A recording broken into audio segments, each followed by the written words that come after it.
What's happening? What's happening? What's good, family? What's going on, man? How you doing, man? I'm good. How y'all brothers doing? Can't complain. Not as good as you, but we maintain it. I'm chilling, man. You chill mode? Yeah. Hey, D, what's that weather like, man? I know you out on the West Coast, right? Yeah, I'm in LA, man. It's like 82 out here. It's not the kind of weather you want to be sitting in the house. That's for damn sure. I know it. Look, we appreciate you sitting in the house, giving us a little time, bro. We appreciate that. Yeah. So all love. Absolutely. For the people that don't know, on the Behind the Mask podcast, Behind the Mask conversation on my man Takeo Spikes page, I'm your favorite plus size model, Tutan, Reyes. And we have a special guest today, my former teammate. I called him my little big brother because he's bigger than me, but he's younger than me. My man, former teammate, 4-time Pro Bowler, All-Pro, Seattle Seahawks, outstanding left tackle, Duane Brown in the building. Welcome, Appreciate it. Appreciate it.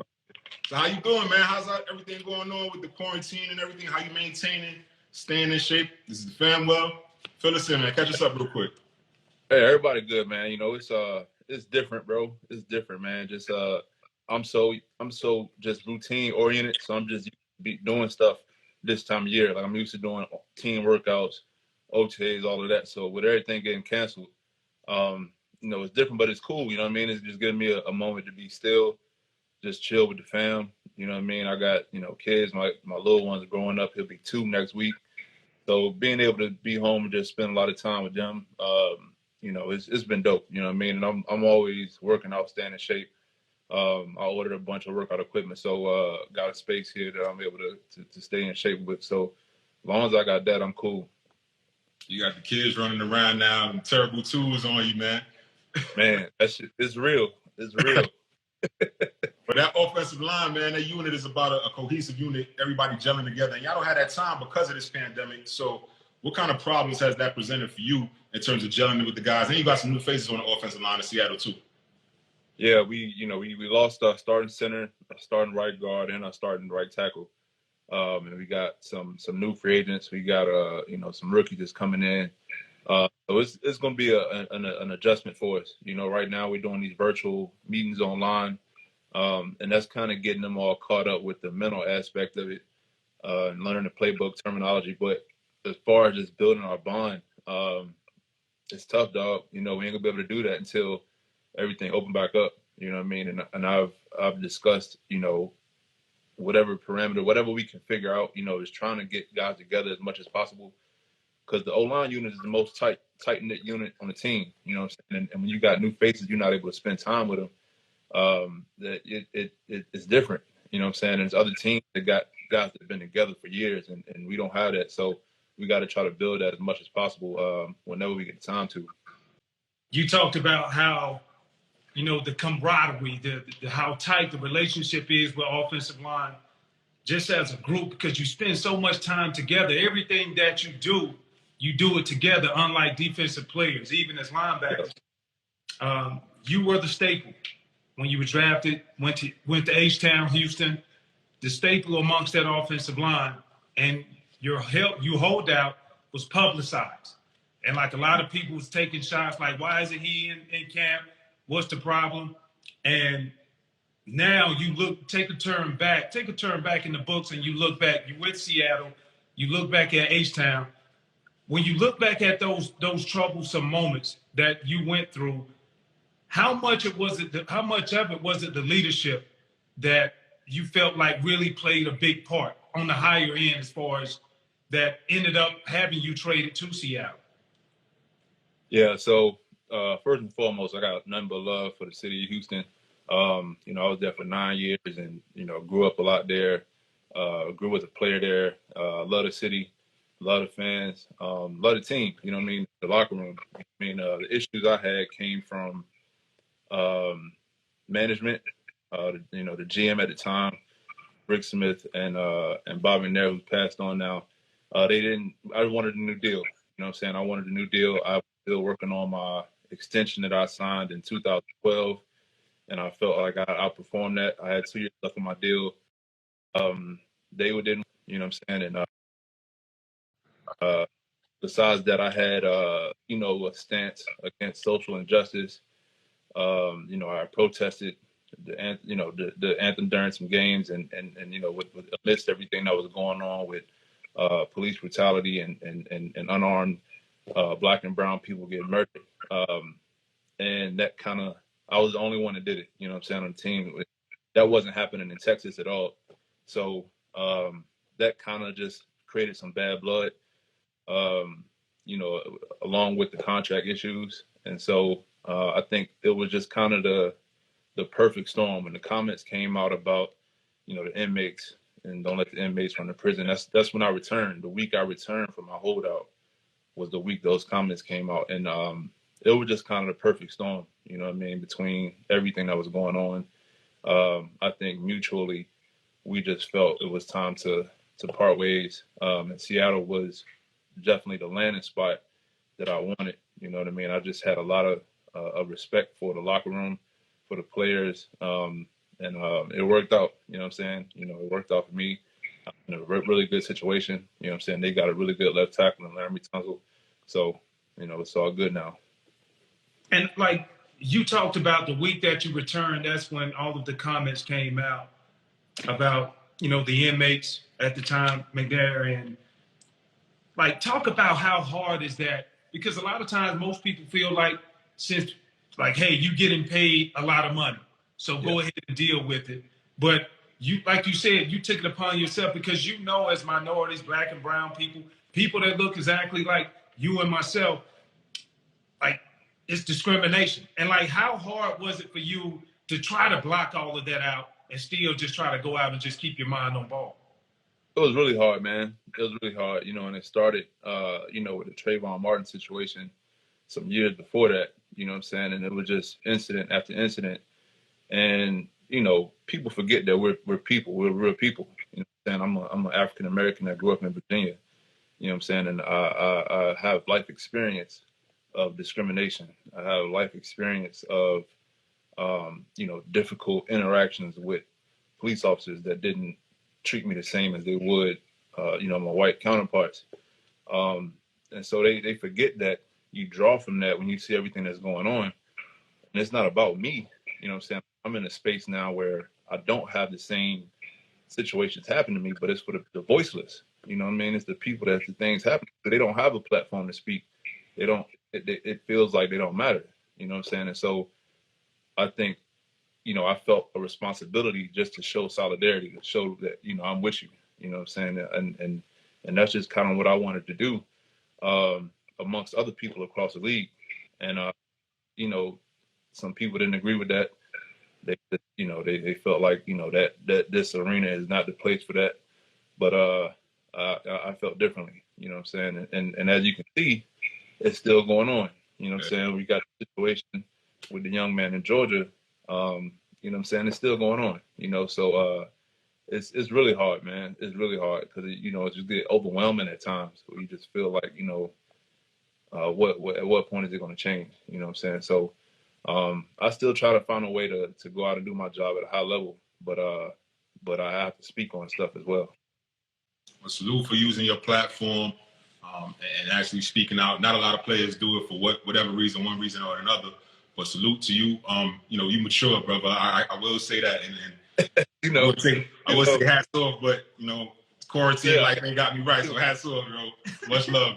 But you know, back then everybody really thought it was an issue with Coach O'Brien when he got there with you, and then another all-world player in DeAndre Hopkins. He actually got traded too. So is there an issue with Coach O'Brien and his top tier players? Like, why doesn't it seem like guys get along with this coach?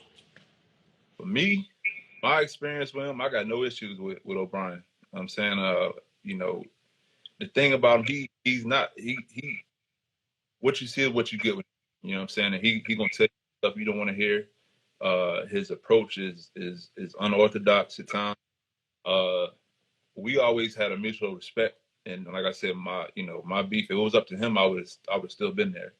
But it was, you know, other powers above him that did not work out. The situation with County, the situation with Pop, is different. You know what I mean? I don't know what their relationship was like. You know, I've been gone for a while now, so I don't know how how him and Hop how their relationship has changed since I was there. But he's also somebody that once he make his mind up, made up. You know what I'm saying? And he don't really care who don't agree with it. And it sucks. You know what I'm saying? Hop is a force. You know what I mean? And he a force, dog. Same with Stanley. I mean, he's meant a lot to that organization. I know he's meant a lot to the city. And you don't want to. It's just certain players you think gonna be somewhere for forever. And Hop was definitely one of those people. You could just see him being there forever.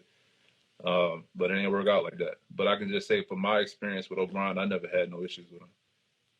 Like, I remember, like, it's certain current things that happen in sports that make you remember exactly where you were, where you are, where you were at that time. And so I remember, I want to say I was washing dishes, and I got this thing came across my phone, and it was like, DeAndre Hopkins, he's gone. And so, and I was like, nah, hell no, maybe they spelled it wrong. And I slowed down and looked at it, and I was like, wow. So I guess my moment, or your moment, when you first found out and you talked about, your relationship with him, but when you saw that line was cut, what were you doing and what did you think at that time? I was in the crib. I think I was about to work out, and it blew my mind, dog. It blew my mind. I mean, you look at the seasons he's put up consecutively, every year he's in the top, 2, 3 in every category.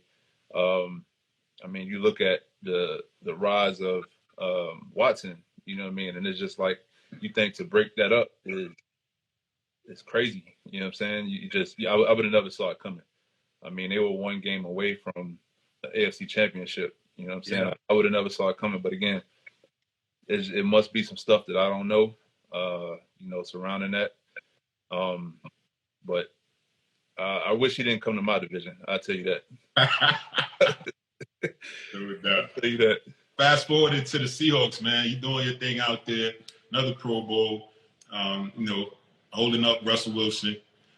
One of the all-time greats, Walter Jones, came out and he said that if you keep it up, keep on your trajectory, that you have an opportunity to be remembered as one of the all-time great left tackles in the game.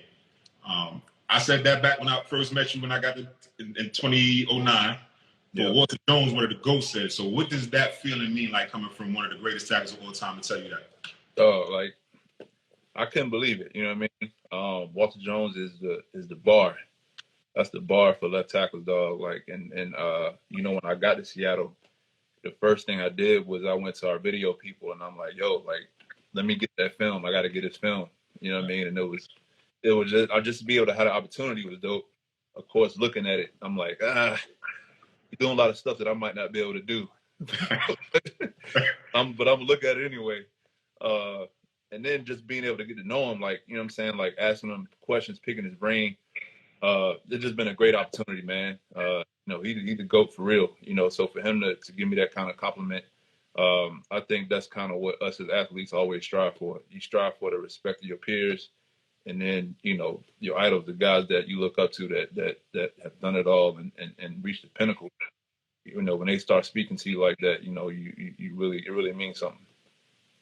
Bro, a lot of people, I wouldn't say a lot of people sleep, especially not now on the NFC West, but, if you're on the East Coast, most times you don't get a chance to see the talent that comes out of there or just see the games just because it's always the late game at 4 o'clock. You had an opportunity to experience it firsthand with some of the best pass rushers in the league, bro. Listen, Chandler Jones, you talk about Bosa, hell, the entire front four for the 49ers. They just put guys in and out. How tough is it, man? What's that preparation week is like? Because you already know, it's going to be a physical week because you got to deal with these dudes. But, take us through your mindset as far as, what you think and how you prepare leading up into that week. Man, I mean, when I first got there, you had Aaron Donald, who's, that's the best in the league. They had Robert Quinn at the time, and then Chandler was in Arizona. And I faced Chandler, since he was in New England. And he's progressed like every year. And I think he's very underrated still. Like, you know, he's putting up crazy numbers every year. He's very underrated. You got, I mean, they drafted both, so I'm like, all right, you know, he was a high draft pick, all right, but he's still a rookie. Right. All right. You know what I mean? He came with that smoke. Hey, you prepared. I'm just looking at film like, all right. Okay. You know what I mean? And it's just every week, bro, and you got that twice a year. I mean, it's I've seen it all. You know what I'm saying? This is my 13th year coming up. So, you know, I've faced a lot of Hall of Fame talent, and so I'm nothing surprises me. But you just got to be on your game. You know, watch a ton of film. Any kind of look that I see that I can get from a scout team player, I try to coach them up on exactly what to do, just to try to simulate it as much as possible. Besides that, just getting my mind right. You know what I'm saying? Just knowing, you know, you play with confidence. You know what I'm saying? And you be as crafty as possible, especially going against Bosa. He's very talented, you know, but it's a lot that he hasn't seen from those tackles in college. So you just try to be as crafty as possible, and after that, just a fight. You talk about some of the Hall of Fame talent that you went up against in your 13-year career. So we had a question: who was the toughest defensive lineman that you've had to block? That's easy.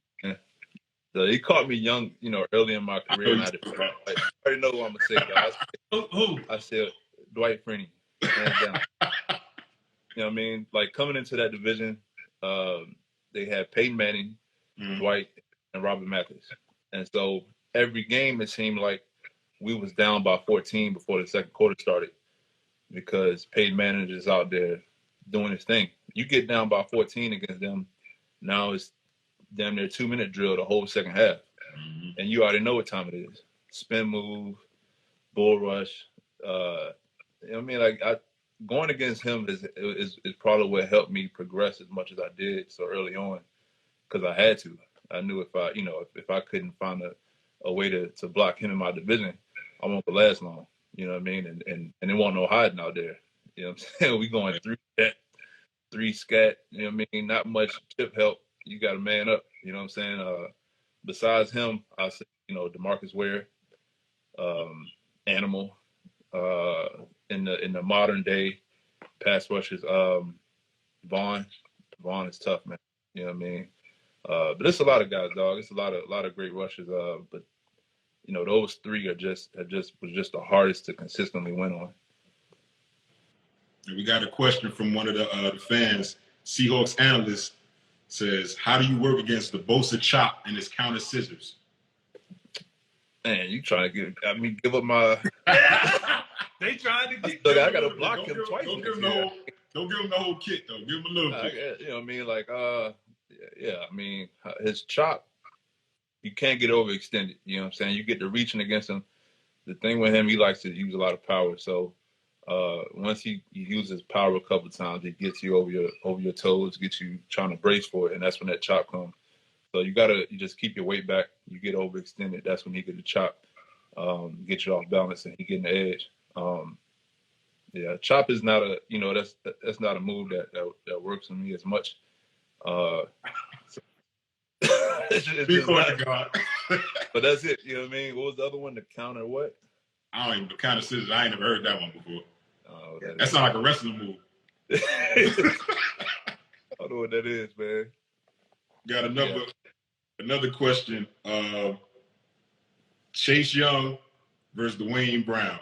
Caliber 808. Another one of the 12s. Mm-hmm. They say you ready for that. What do you know about the young man? I mean, I haven't seen any film on him, but obviously, you know, you go that high in the draft for a reason. You know what I'm saying? You get as much attention as he got there for a reason. He's a big dude, big athlete. You know, scheduling came out yet, but I know we played him. I don't know where in the season. If it's early in the year, then I'm gonna show him everything he ain't seen yet. You know what I'm saying? Like, just be as crafty as possible. You know what I'm saying? If it's late in the year, I'll get some film on him and go from there. You know what I mean? Like, I mean, I'm not worried about the rookies, man. You know what I'm saying? he might be a player, but yeah, man, I'll be all right. Yeah, you'll be all right. He need to be worried about you right now. He's trying to still get his feet wet and learn the playbook. But that's it. You know, you come in and listen, you with another great quarterback, Russell Wilson. And, people always, I had people hit me up before we got on, and I told them, and they were like, man, ask him about the pressures of, like, blocking for Russell Wilson. Now, me personally, I think, if he was on my team, I'm paying a luxury tax just because of all of the things that he provides and the things that he can do. But, like, what is it, like, what makes him so special, being able to block for him and just knowing the tendencies and his leadership that you want to kind of expand upon? Man, I can't say enough about him, dog. Russ has really become one of my closest friends since I've gotten there. What you see from him, whether it's online or interviews, that's exactly who he is. Like, he's the most consistent person that I've been around as far as just his optimism, his faith. I mean, just leadership, dog. Like, his work ethic. You know what I mean? Like, he's elite in all those aspects. On the field, I mean, his preparation is everything. You know what I mean? Like, we have extra meetings. He's never, caught off guard by anything. His talent level, I mean,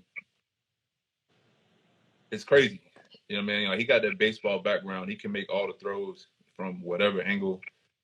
His ability to extend plays, it's special, bro. I mean, he a generational talent. You know what I'm saying? I don't know how long he'll play. He said he'll play till in his 40s, but whenever he does, I mean, I think he'll go down as, absolutely one of the best of all time. And I'm just happy he's on my team. You know what I'm saying? Like, it's different. It's different blocking from him than a traditional pocket passer. And that's something I had to get adjusted to. He moves around a lot. You just try to get a feel for what the defender's trying to do, because you don't really know where he is. But his ability to throw on the run, his ability to throw a deep ball is the best in the league. So that clock that old lineman have, like, all right, the ball should be going by now. That ain't it. Gotta check that shit at the door. I found that out for my first game. I was blocking, and I'm just like, all right. And he still got it, so I try to get back on my block, and I get to the sideline, and I like, say no more. I got you. So you gotta check that at the door. Besides that, like, one thing I say about him, no matter what's going on in the game, like, he's here. If we've had a rough one and we giving up sack after sack, or if it's the fourth quarter, we got 5 minutes left, we down by 14. His faith in winning the game, like, that trickles throughout the whole team. Like, his faith in winning and getting the job done, like, it's unmatched. So I got nothing but love and respect for him. I say this all the time when, we do what we have to do before we play the game on Sunday, before it's displayed in public. What's that one thing that really impressed you about Russell Wilson that he did in private, and then when he displayed it in public on Sunday, all the fans are like, man, can you believe he did that? What's that one thing that you've seen him do throughout the week that on Sunday, when he actually does it for everybody to see it from a public view, you're like, man, he does this all the time, and it's not surprising to us? I think it's just the throws in a tight space, man. Like, we do every week we do our 2-minute drill. We do, like, the red zone period, and he does, like, the extended plays. The defense will stop rushing, obviously, and he'll just keep running. He'll run to the sideline, and he'll throw and drop the ball, like, right in between 3 defenders. And in practice, you like, I don't know if that's gonna get there on Sunday. You know what I mean? Like, that's, you got to. I don't know, man. I think they might get there. And I mean, he had to play to Tyler Lockett against the Rams, dog. In the end zone, right? End zone. Like, I'm like, how would you even think to throw it there? You know what I mean? Like, it's crazy, bro. But we see it all the time, and the fans get to see it on Sunday, but it's nothing new to us. You talked about Lockett. Obviously, you have your fair share of future Hall of Fame receivers. Andre Johnson back with the Texans, D-Hop. Now you got a young pup, my nephew out there, DK Metcalf, man. What similarities do you see with him in terms of how he goes about the game with some of the greats that you played alongside? I mean, first off, his size, bro. Like, dude is unreal. Like, we were in the weight room during workouts before the season, before his first OTAs, and he's like doing dumbbell rows with like 130s. I'm like, What? I'm telling you, bro. He's him. With 130s? 130s. God damn. I'm like, all right, okay. We'll see, young fella. But his passion and want to be great is everything. You know what I mean? He's not cocky. He'll ask questions. He's good at receiving advice. Anything you gotta tell him. He practices hard. He works hard. And I think as the season went on, he just got more and more comfortable. He got more and more confident in making the plays. And it showed up. Towards the end of the season. It showed up in the Philly game in the playoffs. He made the big play to close the game out. He's got a chance to be really, really special, man. I think, like I said, he has all the physical attributes, but his drive and want to be great is, I think, what's going to really take him to the next level. Bro, some of the greatest stadiums that I played in, you know, it started out earlier in my career. I remember playing in Baltimore, playing in Tennessee when Eddie George, Steve McNair was there. And I was like, I don't care how rowdy their fans are. I'm thinking about Oakland now. Used to be Oakland, KC. It's like, I don't care what they are. They're not going to make a tackle. They're not even going to make a play. So who cares? Who gives a crap? But when you walk into Seattle, I remember playing there late in my career, and I'm yelling, giving out the signal to Patrick Willis is maybe two yards away. And he was looking at me like, huh? And I'm yelling, bro, like, and it's really a disadvantage. So, like, how much do you guys appreciate that, especially as offensive linemen? And how much does that really help you guys out to be able to use that as an advantage? Oh, it's insane. So funny story, or like the funny fact, like, I had played in every stadium in my first 9 years except Seattle until the day I played there. I ended up getting traded there right after we played them when I was in Houston. So my first time ever playing in CenturyLink was the Sunday we went there right before I got traded. And I kind of knew that it was going to happen. I kind of knew I was going to get traded there. So I went there like, this might be my next home. And we playing there, and I'm like, dog. Like, that was one of the best games I've been a part of. They ended up beating us like 42-35 or something, but Deshaun and Russ were just going back and forth. And I'm sitting there like, literally you can barely hear yourself talking to the person beside you. Like, unreal how loud that place gets. And then when I came there, like the first night game, I'm just like, it's crazy to think that it can get that loud. And people hate playing there. I mean, and some people like it. I mean, you like that energy, but it's definitely a game changer. I'm just looking forward to trying to get there for like a playoff series where we can get home field advantage, because I know it's going to be tough to lose. Real quick shout out to former Dallas Cowboys safety Roy Williams checking in. He said what's good. Joe Burns, what's happening, bro? I see you checking in real quick. I got a question, man. We asked all the fellas that do come on. You already said Walter Jones is one of the GOATs, one of the people that you inspired or you looked up to, particularly when you got to Seattle. So if you had a Mount Rushmore to build with your top 4 linemen of all time. Man, that's tough. Who just give me a few. We got some. Trent Brown dropped some, but we need yours. All position across the board, or just tackles? Whatever you feel. I mean, whoever made an impact on the game. It could be all tackles. It could be all tackles. All right. That's tough too, but all right. I got to go with Walt. For tackles, Walt, Anthony Munoz, Willie Roaf. It's hard. Either Jonathan Ogden or Orlando Pace, I'll say. And what about those guys? Or who, of any of them, did you take something from their game and implement it into yours? Yeah, for Walt, I mean, Jonathan Ogden and Orlando Pace, I couldn't.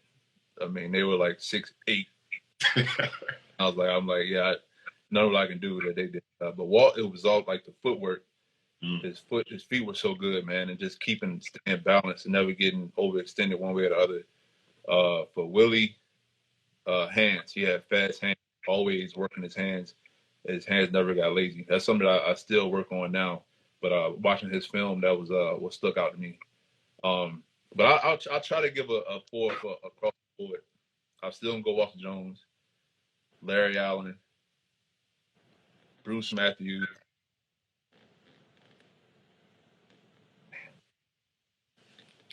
Larry Allen was a beast. Yeah. Straight beast. I'll probably put Willie Rofe in there for that one, or Munoz. But Larry Allen and Bruce Matthews go in there for the 4th. Sure. Hey, bro, we getting a lot of the 12s. They're jumping on Seahawk analysts. We see that he asked the question, he or she asked the question, who do you enjoy beating up on the most in the division or in the league? Trying to need some bulletin board material. Yeah, set me up, man. I don't beat up on nobody, man. I just do my job. You know what I mean? I don't beat up on nobody. I got nothing to say there. I got respect for everybody I go against, man. Yeah, we know it. We know, bro. We know. We don't give much. Because the thing is this, like, you ain't necessarily got to worry about giving them bulletin board material. If it ain't already in them, they ain't got it. Exactly. They ain't got it. So let me ask you this. Big season coming up. The schedule is about to drop soon. Like, what are the expectations? Since we have so many 12 fans listening in, they're tuning in. We know we have some adjustments on the offensive line, but, like, what are the expectations for this year? I think in the kind of organization we have, winning it all is always the goal. That's always the expectation. Obviously, last year we came up short in the playoffs. Had some injuries, lost all our running backs. You know, had to bring Marshawn came back after not playing at all. You know what I mean? Like, we had a lot going on. But I think we were on the path we wanted to be on. And I don't think we've had a drop off from last year. So the goal is always to win it all. You know what I mean? But it starts with the division. The division hasn't gotten any easier. You know what I mean? San Francisco's improved. Arizona's improved. You know what I mean? So, you know, that's always the goal, but, you know, it starts winning the division first. We'd be remiss if we didn't give some love to Dev, Miss Brown. You know what I'm saying? We'd be remiss if we didn't show some love. I'm going to tell you a quick story. Quit digging in your nose. I ain't digging my nose, man. Quick story, man. We were out in LA and night before you went, remember? Yeah. We were down at the dinner, everybody chilling, and we about to go out and hang out and everything. This is my first time meeting Mrs. Brown, and she comes up to me and she's like, "You Tutan?" I said, "Yeah." She said, "Make sure don't nothing happen to my husband." I said, "Why you coming up to me?" She said, "Because everybody else, I've been watching y'all, everybody else coming up to you, so you must be the one with the plan." Yeah. She said, "Don't let nobody touch you." I said, Hey. You ever get no trouble out of me, I promise. You the ringmaster, man. Ringleader. You the ringleader. You got to control everything. Yeah, man. Appreciate you, brother, man. No doubt, man. And with that being said, you know, like I said, salute the maturity. You're a locker room leader now. You know, all the accolades and everything. So what would 13-year pro Duane Brown? What kind of advice would 13-year pro Duane Brown give back to first-round draft pick Duane Brown? Man, you remember those days, man. Those days. I don't. So please expand. I had to make you go home. Oh boy, I'm a walking testimony, man. But I think first thing is just on the football side of it, watch more film, study your opponent to the T, take care of your body, be proactive about things, not wait for an injury to happen to work on it. I think outside of that, stay in the house. Get blessed.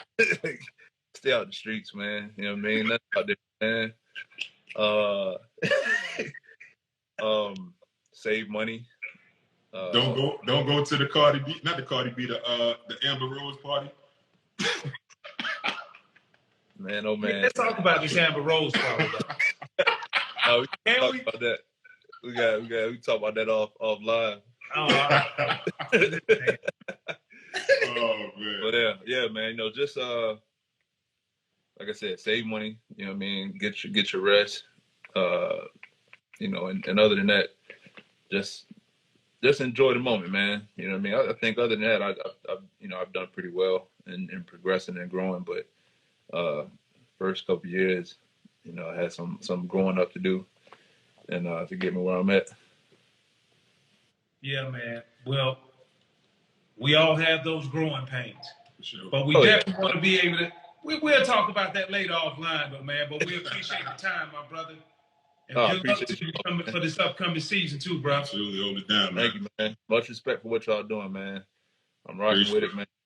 Keep going. You know what I'm saying? Keep doing y'all thing. Absolutely. Much love, man. All right, fellas. All right, bro. We hope you enjoyed this episode of the Behind the Mask podcast. Indulge, share, and subscribe to quality content.